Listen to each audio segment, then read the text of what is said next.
ஓம் மகா கணபதியே நமக. குரு வாழ்க, குருவே சரணம். ஆன்மீக அன்பர்கள் அனைவருக்கும் இனிய தைத்திருநாள் வாழ்த்துக்கள். நம்ம இந்த வீடியோ மூலியமாக 2024ஆம் ஆண்டிற்கான தை மாத ராசி பலன்களை பார்க்க இருக்கிறோம். குறிப்பாக இந்த வீடியோவானது பார்த்தீங்க அப்படின்னாக்கா மேஷ ராசிக்கான வீடியோ. இந்த மேஷராசிக்காரர்களுக்கு தை மாத கிரகநிலை ஆராயும் போது இந்த தை மாதம் அப்படின்னாவே மக்களுக்கு அதிகமாக தை மாதம் என்ன தேதியிலேருந்து எந்த தேதி வரணும் தை மாத கிரகநிலை இருக்குது அப்படின்றது தெரிய மாட்டேன்டுது. அதுக்காக சொல்ல விரும்புகிறேங்க. அதாவது இந்த தை மாதமானது பார்த்திங்கனாக்கா தைப்பொங்கல் முதல் நாள் கொண்டாடுறோம் இல்லைங்களா, அன்றைக்கி தான் தை 1ஆம் தேதி. அப்போ அந்த தேதியானது பார்த்திங்கன்னா வருகின்ற ஜனவரி மாதம் 15ஆம் தேதியிலேருந்து பிப்ரவரி மாதம் 12ஆம் தேதி காலகட்டங்கள் வரணும். இடைப்பட்ட காலகட்டங்கள் தை மாத கிரகநிலைகள் அப்படின்ற விதிங்க. அப்போ ஜனவரி 15 தேதியிலேருந்து பிப்ரவரி 12 தேதி வரலும் நடக்கக்கூடிய நிகழ்வுகளை மேஷராசிக்கான அமைப்புகளில் தை மாத கிரகநிலையில் உங்களுக்கு பலன் சொல்ல விரும்புகிறேன். அப்போ தை மாதத்தின் கிரகத்தை ஆராயும் போது இந்த மேஷராசிக்காரர்களுக்கு ஓரளவுக்கு வளர்ச்சிக்கான ஒரு காலகட்டங்கள் தொடர ஆரம்பிச்சிருச்சுன்னு மட்டும் ஆணித்தரமாக சொல்ல விரும்புகிறேங்க. ஒரு பழமொழியும் இருக்குது இல்லைங்களா, தை பிறந்தால் வழி பிறக்கும் அப்படின்ற பழமொழி கண்டிப்பாக உங்களுக்கு இந்த மேஷராசிக்காரர்களுக்கு தான் சிறப்பாக இருக்கும் அப்படின்ற விதிங்க. காரணம் என்ன அப்படின்னு பார்த்தீங்கன்னாக்க கடந்த ஒரு 2 வருட காலகட்டங்கள் இந்த மேஷராசிக்காரர்கள் பல்வேறுபட்ட இன்னல்களை சந்திச்சுட்டு இருக்கீங்கன்ற விதிங்க. காரணம் என்ன அப்படின்னு பார்த்தீங்கன்னா கடந்த 2 வருட காலகட்டத்தில் ஏற்பட்ட கிரக நிலைவுகள் பார்த்தீங்கன்னா உங்களுக்கு சாதகமான அமைப்புகள் இல்லை. அதில் எது செய்தாலும் அதில் தடைகள், தாமதங்கள், வம்பு வழக்குகள், சட்ட சிக்கல்கள், மன நிம்மதி குறைகிறது, பொருளாதார பிரச்சனைகள் ஏற்படுறது, கடன்கள் அதிகரிக்கிறது, உற்றார் உறவினரை பகைமை பாராட்டு, இது மாதிரியான கஷ்ட நஷ்டங்கள் சந்திக்கணுன்றது உங்கள் ஜாதகம் எழுதப்பட்ட விதிங்க. உண்மையிலே இந்த மேசராசிக்காரர்களுக்கு சார் நாங்கள் என்ன சார் குற்றம் செய்தோன்னு தெரியல, நல்லபடியாக தான் தொழில் போயிட்டு இருந்தது, தொழில் முடக்கமாயிடுச்சு, வரவுக்கு மீறிய செலவுகள் வந்துடுச்சு, கடன்கள் வந்துடுச்சு, காரணம் என்னன்னே தெரியல அப்படின்ற சொல்லக்கூடிய நபர்களுக்கு காரணம் என்னன்னாக்கா கடந்த 1.5 வருட காலகட்டத்தில் பார்த்தீங்கன்னா ராகு கேதுவின் பிடியில் உங்கள் ராசியை மாட்டிகிட்டு இருந்ததை பார்க்க முடிஞ்சதுங்க. அப்போ இந்த ராகு பகவானும் கேது பகவானும் பார்த்தீங்கன்னா 7ஆம் இடத்தில் கேது பகவானும் ராசிலேயே ராகு பகவான் இருக்கிறதுனால மேஷராசிக்காரர்களோட கணவன் மனைவி உறவுகள் பாதிக்கப்பட்டிருக்கோம் என்று விதிங்க. ஏன்னா ராகு கேதுன்றது வெட்டக்கூடிய கிரகம், துண்டு பண்ணக்கூடிய கிரகம், எந்த இடத்தில் இருக்கோ அந்த காரவத்துவத்தை பங்கப்படுத்துவார் அப்படின்ற விதிங்க. அப்போ 7ஆம் இடத்தில் இந்த கேது பகவான் இருக்கனால குடும்பத்தில் பல்வேறுபட்ட கஷ்ட நஷ்டங்கள், பொருளாதார இழப்புகள், கணவன் மனைவிடைய கருத்து வேறுபாடுகள், முக்கியமாக தொழில் ரீதியான தடைகள், வருமான குறைவுகள் ஏற்படுறது, கடன்கள் அதிகரிக்கக்கூடிய காலகட்டத்தை கொண்டு வந்து கொடுத்துருப்பார். அப்போ அதெல்லாம் கடந்த 2 வருட காலகட்டத்தை இந்த மேஷராசிக்காரர்கள் கேட்டோம்னாக்கா சார் இதெல்லாம் சொன்னோம்னா கூட எனக்கு கஷ்டமாக இருக்குது சார், அதை நினச்சி கூட பார்க்க முடியலன்னு சொல்லக்கூடிய அளவுகளில் இருந்துகிட்டு இருக்கக்கூடிய இந்த மேஷராசிக்காரர்களுக்கு தெளிவாக சொல்ல வரேங்க. இந்த ஆண்டின் தொடக்கத்திலே தான் பார்த்தீங்க அப்படின்னாக்கா கிரக பயிற்சிகள் எல்லாமே அணைஞ்சிருக்கிறத பார்க்க முடியுதுங்க. அதாவது சனி பயிற்சி நடந்திருக்கு, ராகு கேது பயிற்சி நடந்திருக்கு. 2023 அக்டோபர் மாதம் 30ஆம் தேதி என்று ராகு கேது பயிற்சி நடந்திருக்குங்க. 2023 டிசம்பர் மாதம் 20ஆம் தேதி என்று சனி பயிற்சி நடந்திருக்கு. இதெல்லாம் வருட கிரகங்கள்னு சொல்லுவாங்க. இந்த கிரகங்களை மாறாத கிரகங்கள். மேக்சிமம் ஒரு வருடத்துக்கு வந்த ராகு கேதுன்றது 1.5 வருட காலம் இருக்கும், சனி பகவான்ன்றது 2.5 வருட காலம் இருப்பார், குரு பகவான் 1 வருட காலம் இருப்பார். அப்போ இதன் அடிப்படையில் பார்க்கும்போது பார்த்தீங்கன்னா சனி பயிற்சியும் உங்களுக்கு மிகப்பெரிய யோகத்தை தரக்கூடிய பயிற்சியாக வந்துட்டுருக்கு. ஏன்னா லாபஸ்தானத்தில் சனி பகவான் வந்துட்டுருக்கார். உண்மையாலுமே சனி பகவானும் கேது பகவானும் கொடுக்க தொடங்கினா யாரும் தடுக்க முடியாதுன்ற விதிங்க. அப்போ கடந்த 2.5 வருட காலகட்டத்தில் என்னெல்லாம் நீங்கள் இழந்தீங்களோ அதை மீட்டு கொண்டு வரக்கூடிய காலகட்டமாக ராசிக்கு 11ஆம் இடத்துல லாபஸ்தானத்தில் இந்த சனி பகவான் வலுப்பெற்று உட்காந்துருக்கக்கூடிய காலகட்டமாக இருந்துட்டு இருக்கிறத பார்க்க முடியுதுங்க. அப்போ இந்த சனி பகவான் லாபஸ்தானத்தில் இருக்கக்கூடிய காலகட்டத்தில் இந்த நேரத்தில் புதிய முயற்சி எடுக்கிறதுக்கும், புதிய தொழில் தொடங்குறதுக்கும், உத்தியோகம் பார்க்குறதுக்கும் ஒரு உன்னதமான காலகட்டம்னு சொல்லலாம்.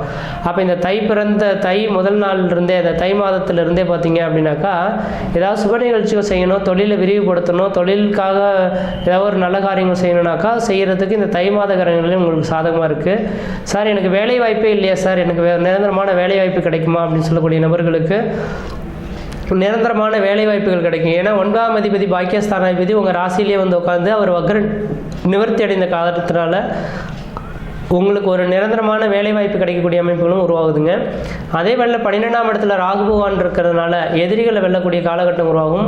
12ஆம் இடம் அந்நிய தேசம், அந்நிய பயணம், அயல்நாட்டை குறிக்கக்கூடிய இடங்க.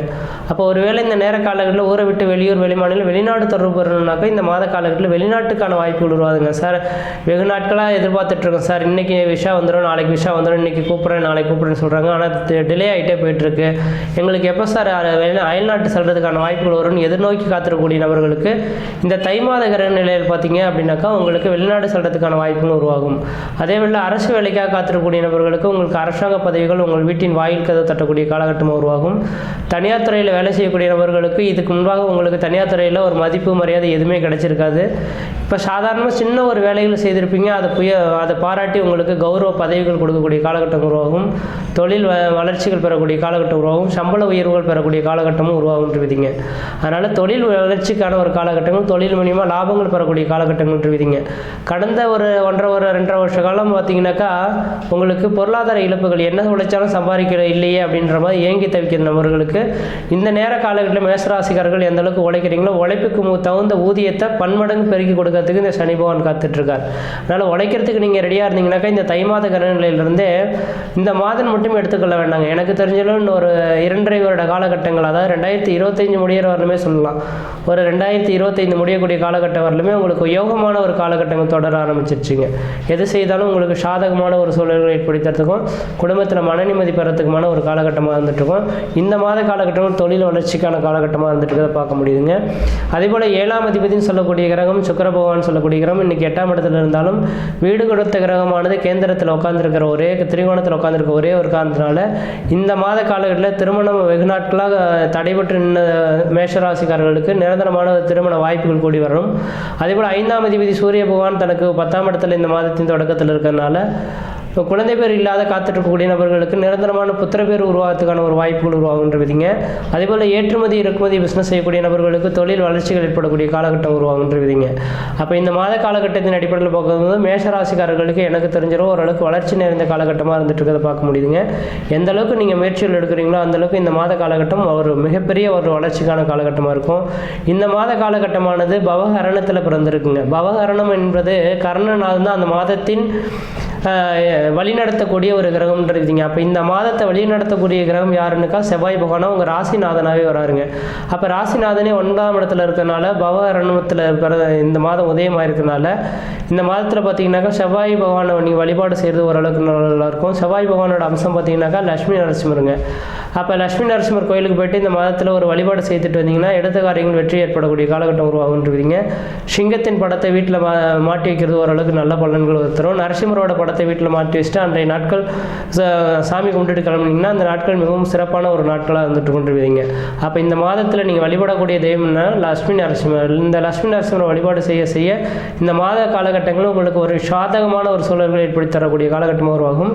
அதே வேளையில் இந்த மாத காலகட்டத்தில் பார்த்தீங்கன்னாக்கா இந்த தை மாதம் 22ஆம் தேதிக்கு பிறகுங்க, அதாவது இந்த பிப்ரவரி மாதம் 5ஆம் தேதி பிறகு உங்கள் ராசிநாதனே உச்சகுலம் பெற போகிறாருங்க.